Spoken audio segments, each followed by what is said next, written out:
Hey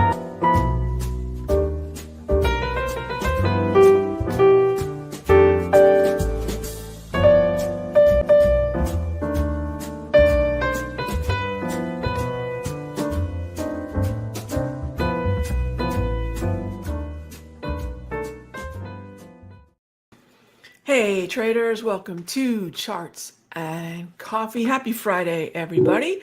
Hope everyone is doing well.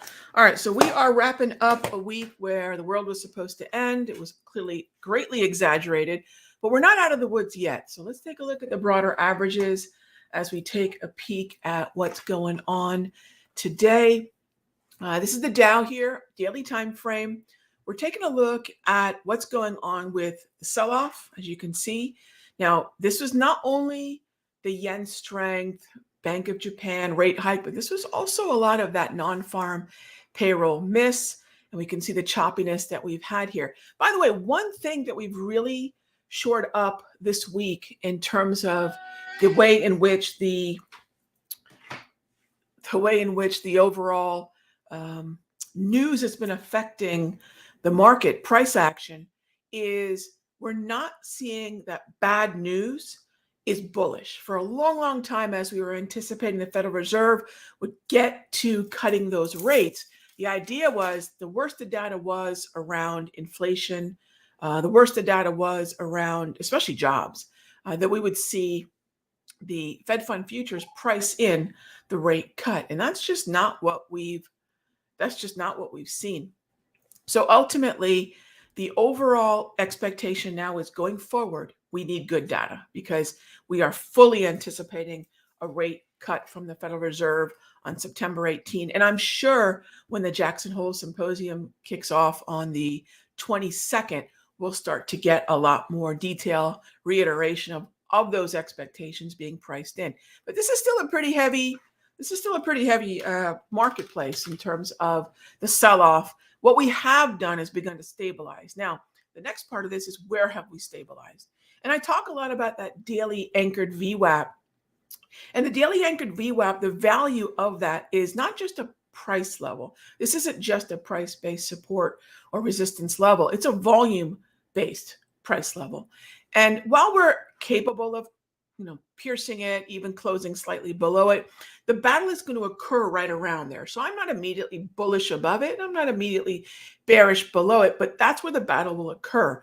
And as we end the week, if we can stay above, say, 52.25 on the S&P, if we can stay above, you can see right here, this blue line at approximately 39,100, 39,080 on the YM. Those would be good steps to, again, giving traders in the next week a little bit more confidence about looking to the long side. The NASDAQ is probably still the most vulnerable. It's spent the most time below that anchored VWAP. And you can see here, we haven't really convincingly broke it. So we want to see candles establish themselves above or below to have a better idea of just the general sentiment around whether or not traders want to be long tech. Consumer discretionary, communication, semiconductors. So definitely a lot more vulnerability in the NASDAQ. And then here you have the Russell, again, looking a little bit more like the Dow, the S&P, and that's where we sit as we wrap up the week. Now, again, we'll see where we are at the end of today. The end of the week will have a lot to say about whether or not traders are willing to take long positions into the weekend or not, or whether they want to unwind a lot of the rally and say, you know what, we'll go into next week a little bit more flat. So we will see. All right, the oddest action I will say that I've seen this week is bonds. I like the idea of being long bonds, but they've been so unpredictable. Yesterday we had the bond auction at 1:01 p.m. Eastern. And again, a lot of odd action. I say odd because if the equity markets are rallying and expectations are for rate cuts, bond yields should be lower, which is to say, and I know it's directionally backwards, but if bond yields are lower, then TLT should be higher, ZB should be higher.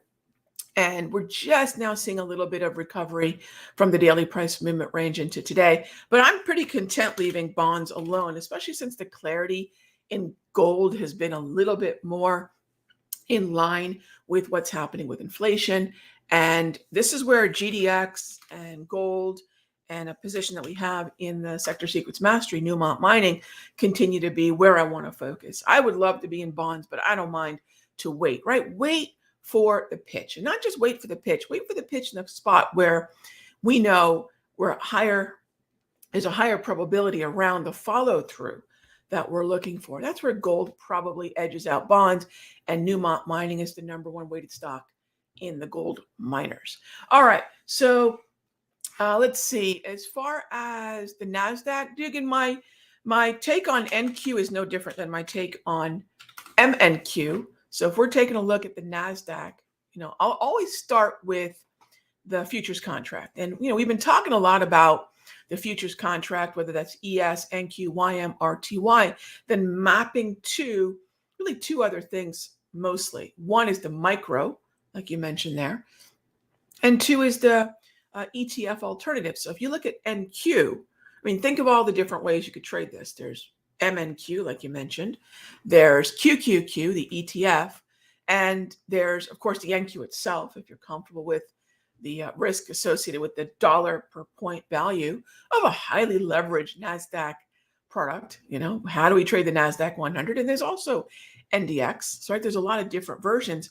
But remember, the best way to trade any of those versions is to look at the mini NASDAQ, MNQ, NQ, for MNQ, for QQQ, for NDX, etc., because this trades nearly 24 hours a day. It's open 23 hours a day, opens on Sunday, and it's giving us that much more complete global perspective of what traders and investors around the world think about what's going on with the NAS. So as far as the trend goes on the NQ, it's the 5-minute chart here on the left.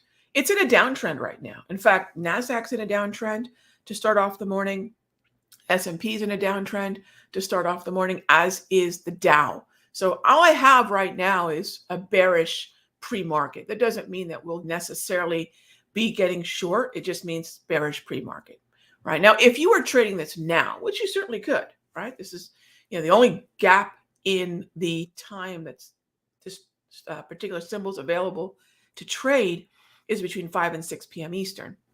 Other than that, it's moving and grooving. So if you take a look at what's been happening throughout the day, slight uptrend between about 4:30 and just after 5, turned into a downtrend right around 7 to about 7:20, and then you're just looking to short the rips in that. But that's what we have right now. It's in an overall downtrend. All right.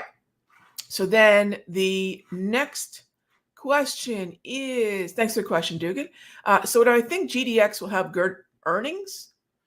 GDX is a ETF. I don't particularly concern myself with good GDX. Will have good earnings. It's an ETF, my friend. So there's not that earnings. So NEM was the main earnings name for GDX, right? So when you look at the ETF as opposed to the sector ETF as opposed to the stocks weighted within it, you're always looking at the earnings of the stocks that are within it. All right. Next up is, let's take a look here. Good morning. Yeah, happy Friday. Thank you, Nomo FOMO, from our Essentials room. All right. Let's go ahead and take a look at, I want to take a look at staples and utilities with everybody while we're here. Because staples and utilities continue to be in a time where the broader averages are pretty darn heavy and there's still a lot of confusion. And I kind of liken and I live in Florida, so believe me, I sympathize with those folks dealing with that Hurricane Debbie, what is it, a depression, tropical storm, whatever it is, it's a mess. Whenever there's bad weather, the Weather Channel will milk it, right? They will milk it, right? Because they know people will watch while there's some natural disaster unfolding. Well, financial media is not that much different, and they got their natural disaster by way of the carry trade unwind, and they will milk it for as long as they can because they know it assures a certain amount of viewership. So as long as the fear mongering is still working, let's work the other side of that, which is staples and utilities, and these continue to be, along with XLRE and actually XLC, because of the strength in telecommunications, these continue to be rather supported. They're not punching up to the higher highs that we saw even 4 or 5 sessions ago, but being able to buy support and ride it up to resistance, and just even if it's working that smaller range, is still absolutely working. All right. So keep an eye on staples, XLU, utilities, and XLRE real estate. And then be choosy, but there is some strength in the IYZ by way of things like telephone. All right. Let's see. PLTR calls, Alan. And as far as PLTR, had good earnings. Yeah, here's the daily chart of PLTR. I mean, it's not really going anywhere new, is it? As far as the reaction, I mean, we're still stuck in the same range we've been stuck in for quite some time. So since about the lows in May and the highs in July, we're still stuck in that $10 range. So I mean, it's chopping around in the range. So do they look good? I mean, yeah, I mean, we basically hit the earnings. Look, earnings is going to the going to the convenience store, grabbing a scratch off lottery ticket. You scratched off all that gray stuff and then, oh, okay, it's a winner. Yeah, be careful with that because it's still a very choppy market. But earnings certainly did give it a boost. And interestingly enough, gave it a boost off these white dots, which is what we endearingly call the equator. But yeah, if you've got them already, yeah, you're absolutely right, Alan. Need to break that $30 level. Absolutely, I'm with you. So in order to really say, hey, we're somewhere new, we're somewhere that we're able to go that we weren't able to go, I agree. Yeah, spot on. So yeah, I hope you're in it. If you got a good trade out of that earnings play, awesome. Let's take a look at it through the volume. Let's take a look at it through the volume. So let's pull in this year's volume on PLTR. And what we want to do is say, hey, where are those volume levels? Not much. The biggest volume level for the year is right at that 200. Yeah, which is kind of interesting. So yeah, in terms of, oh, here we go. That was the wrong. There we go. The most, that looked very anemic. Okay, so your two biggest volume levels this year are at the 200. Oh, and take a look. We crossed through 2370, and that level was the point of control for the year. So that's at least a really good step to your point. Yeah, that's a really, really good step, getting above the most volume that we've seen of the year. But you're absolutely correct. We need to see that break on 30. I don't have any skin in this game. I'd rather focus on trends. But that said, really nice move for those of you that have been long. All right, how about XLE for a swing trade? I would not, right now, the only thing that I would focus on within the XLE is Exxon. And crude oil, let's start at the top of the food chain. So if I'm looking at crude oil and it's still below the equator, it's still pretty darn heavy. It's in a downtrend. So if there's a swing in XLE, I would try to find a weak stock or XLE itself, but preferably something in a downtrend within XLE, OIH, or XOP. Find a downtrending stock, short the rip. But if you are looking for a long position, the only one that really makes sense across all three of those ETFs is Exxon. But I'm not super interested in energy right now until crude oil starts to show some signs of life again. Yeah, I mean, remember, this was above 85 not all that long ago. So yeah, I definitely keep an eye on it, Ren. I definitely keep an eye on it. Crude oil, start with crude oil, then migrate over to XLE, OIH, XOP, find either downtrends or the uptrends. And this is how I would do it. Occidental is in a downtrend. Chevron is in a downtrend. So if you're asking, Rog, what's the best stock to short, right? Based on the trend that it's in. Not based on any kind of predictive power. Nobody has those. But based on the structure. Chevron and Exxon would be the best shorts. And Chevron and Occidental would be the best long puts or shorts, while Exxon would be the most bullish. And then if we go on over to XOP, and this group can change up a little bit, but it's usually the same names. If you want to be a bear, XOP is a great place to look.